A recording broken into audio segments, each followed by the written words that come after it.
సంవత్సరము నవంబర్ 14 నుంచి 20వ తారీఖు దాకా రాష్ట్ర వ్యాప్తంగా నిర్వహించడం జరుగుతోంది. ఈ వారోత్సవాల యొక్క ముఖ్య ఉద్దేశం ప్రజల్లో పఠనాసక్తిని పెంపొందించడం, విద్యార్థుల్ని గ్రంథాలయాలకు అట్రాక్ట్ చేయడం ఇది ప్రధాన ఉద్దేశం.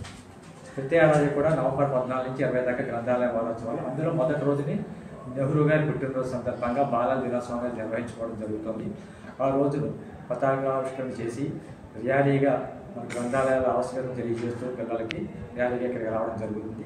అలాగే రెండో రోజుని 15వ తారీఖుని పుస్తక ఎగ్జిబిషన్ ఏర్పాటు చేయడం జరుగుతుంది. మూడో రోజుని గ్రంథపాలకుల సదస్సు అని చెప్పి మన గ్రంథాలయ పితామహుల్ని స్మరించుకుంటూ వాళ్ళ సేవలు కొనియాడుతూ ఆవేళ మూడో రోజు ఉత్సవం చేయడం జరుగుతుంది. 4వ రోజుని కవిత మేళనం, 5వ రోజుని సాహితీ సదస్సు, 6వ రోజుని విద్యార్థులకు పోటీలు, మహిళా దినోత్సవం, 7వ రోజు ఫైనల్ డే. ఇలాగ మన ప్రతి ఏడాది కూడా గ్రంథాలయ వారోత్సవాలు నిర్వహించడం జరుగుతుంది. ఈ గ్రంథాలయ వారోత్సవాల్లో ముఖ్యంగా విజ్ఞప్తి చేసేది ఏమిటంటే విద్యార్థులు అందరూ కూడా గ్రంథాలయాలను సందర్శించండి. మీకు గ్రంథాలయాల్లో ఉన్న పుస్తకాలు ఏముందో ముందు మీరు తెలుసుకోండి. మీకు కావాల్సిన పుస్తకాలు అన్ని పుస్తకాలు ఇక్కడ అందుబాటులో ఉన్నాయి, వాటిని మీరు సద్వినియోగం చేసుకోండి. ఇప్పుడు అందరూ కూడా ప్రెజెంట్ అవేడేస్ ఈ సెల్ ఫోన్కి అట్రాక్ట్ అయిపోతున్నారు. దాని నుంచి దూరంగా జరగడానికి మనకి ఒక మంచి అవకాశం.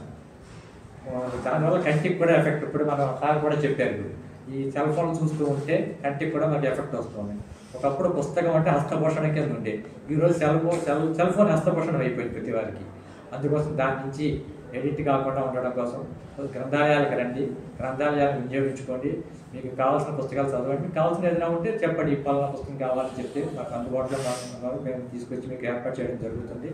అలాగే తల్లిదండ్రులు, స్కూల్ యాజమాన్యాలు కూడా గ్రంథాలయ పీరియడ్ ఏర్పాటు చేసి స్కూళ్ళలో ఒకవేళ అక్కడ కుదరకపోతే స్కూల్ అయిన తర్వాత మన లైబ్రరీకి వచ్చి ఇలా ప్రతిరోజు ఒక హాఫ్ అన్ అవర్ మన లైబ్రరీలో గడిపితే వాళ్ళకి గ్రంథాలయాల యొక్క ఆవశ్యకత తెలుస్తుంది. మంచి మంచి పుస్తకాలు విజ్ఞానవంతులుగా తయారవడానికి అవకాశం ఉంది. Thank you.